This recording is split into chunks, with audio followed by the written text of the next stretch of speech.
گناہ کبیرہ کی معافی کیا کلمہ طیبہ، استغفار اور مختلف اذکار سے ممکن ہے؟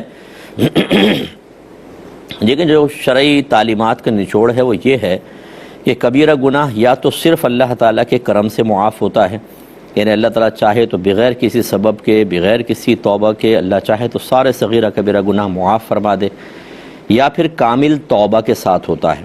اور توبہ کا مطلب یہ ہوتا ہے کہ سابقہ زندگی میں کیے گئے گناہ پر قلب سے اچھی طرح نادم و شرمندہ ہو کر اور فقط اللہ تبارک و تعالیٰ کے خوف سے اس بات کا پختہ ارادہ کرنا کہ اب وہ گناہ میں دوبارہ نہیں کروں گا۔ اور اگر اس کا تعلق مالی عبادات سے ہو، جیسے زکوٰۃ ادا نہیں کی تھی، فطر ادا نہیں کیا، تو پھر اس کو ادا بھی کرنا۔ اور اگر اس کا تعلق بدنی عبادت سے ہے، جیسے نماز چھوڑی تھی، روزے چھوڑے تھے، تو اس کی قضا بھی کرنا۔ ایسے ہی اگر مخلوق کے حق میں کوتاہی کی تھی، کسی کو مارا تھا، پیٹا تھا، دل آزاری کی تھی، تو اپنے آپ کو پیش کرنا کہ آپ چاہیں تو مجھ سے بدلہ لے لیں، اور اگر روحانی تکلیف دی ہے تو معافی طلب کرنا۔ اگر کسی کا مال دبا لیا ہے تو مال واپس کرنا اور پھر اس سے معافی مانگنا، پھر اللہ تعالیٰ کی بارگاہ میں اسی طرح توبہ کرنا۔ اور اگر مال نہیں ہے تو اس سے مہلت لے لینا یا معاف کروا لینا۔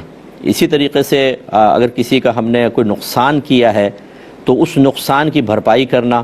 آپ نے کسی کی دیوار توڑ دی، کسی کے گاڑی کا شیشہ توڑ دیا تھا، تو اس کا نقصان اس کو دینا ہوگا اور معافی بھی طلب کرنی ہوگی۔ تو اس سے پھر یہ اچھا، اس طرح حج ہے، حج سے گناہ کبیرہ معاف ہوتے ہیں، اس کے امکانات ہیں۔ اگر اللہ تعالیٰ کی بارگاہ میں آپ کی حج کی حاضری مقبول ہو گئی تو۔ اسی طرح اگر کوئی کافر اسلام لاتا ہے تو نبی کریم صلی اللہ علیہ وسلم کے فرمان عالی شان کے مطابق کسی کا اسلام لانا اس کے سابقہ گناہوں کو منہدم کر دیتا ہے، وہ سب کے سب معاف ہو جاتے ہیں۔ یہ معاملات ہیں۔ باقی یہ جو ہیں آپ نے حتیٰ کہ یہ تو آپ نے مستحبات کا ذکر کیا، اگر ہم نماز پڑھتے ہیں، روزہ رکھتے ہیں، ان سے بھی اگر کوئی گناہ معاف ہوتے ہیں تو وہ گناہ صغیرہ ہوتے ہیں۔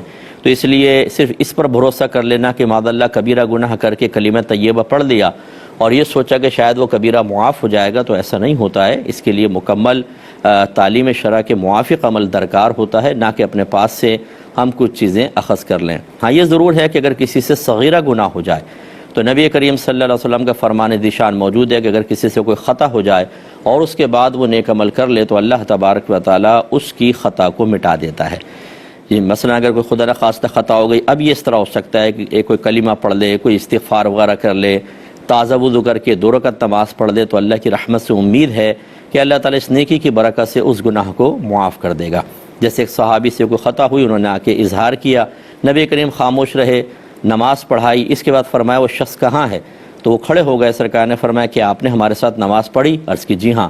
فرمایا بس تیری یہ نماز تیرے گناہ کا کفارہ ہو گئی۔ اور ایک روایت میں ہے کہ یہ انعام میری تمام امت کے لیے ہے۔ لیکن یہ اچھے طرح یاد رکھیں جو مجھے سننے والے ہیں، کیونکہ ہم اپنے پاس سے فوراً نتیجے مرتب کرتے ہیں۔ اس کا مطلب یہ نہیں ہے کہ اب ہم دیدہ دلیری سے گناہ کریں اور پھر یہ سوچیں اس کے بعد کوئی نیک عمل کر لیں گے اللہ تعالیٰ معاف فرمائے گا۔ یہ جو بعد میں نیکی ہے یہ اس کے لیے ہوتا ہے جو نادم ہے، شرمندہ ہے اور وہ گناہ سے بچنا چاہتا ہے، چلو ٹھیک ہے، پھر اس کے بعد وہ کرے گا، برکت حاصل ہوگی، نہ کہ نافرمان ڈھیٹ کے لیے کہ وہ جو مرضی اب میں کروں بس وہ تھوڑا سے نیک عمل کر لوں گا معاف ہو جائے گا۔ ایسا ہرگز نہیں کرنا چاہیے۔ یہ کہتے ہیں کہ کیا وقت کو برا کہنا کفر ہے؟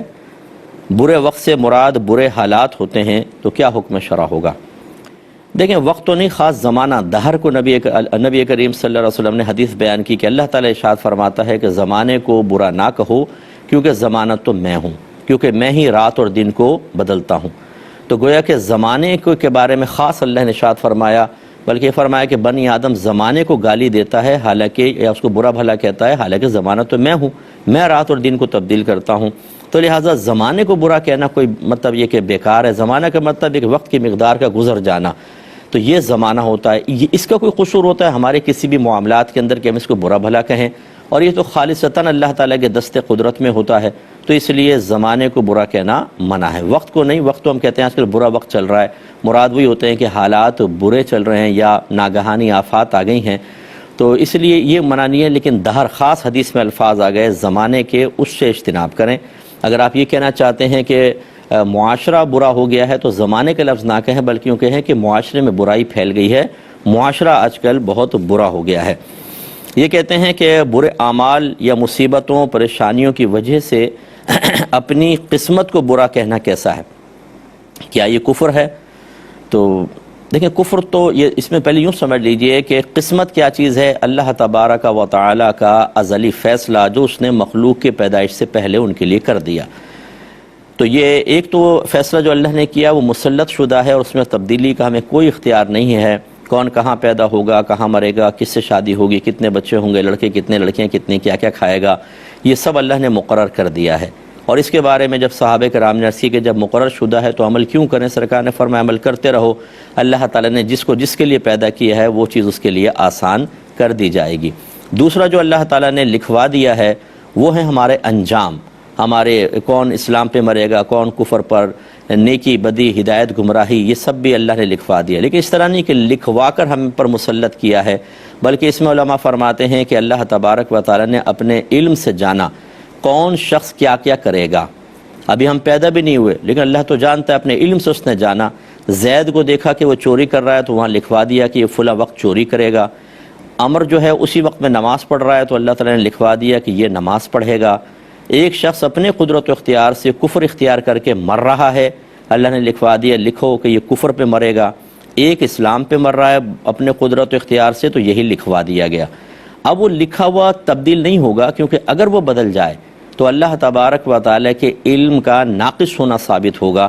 کہ مثلا کوئی شخص اللہ نے ملاحظہ فرمایا اپنے علم سے جانا کہ یہ کافر مرے گا، وہاں کافر لکھوا دیا، اور یہاں یہ کلمہ پڑھ کے مسلمان ہو جائے، یہ کیسے ہو سکتا ہے؟ اس کے اندر اللہ کو ہی نہیں معلوم تھا۔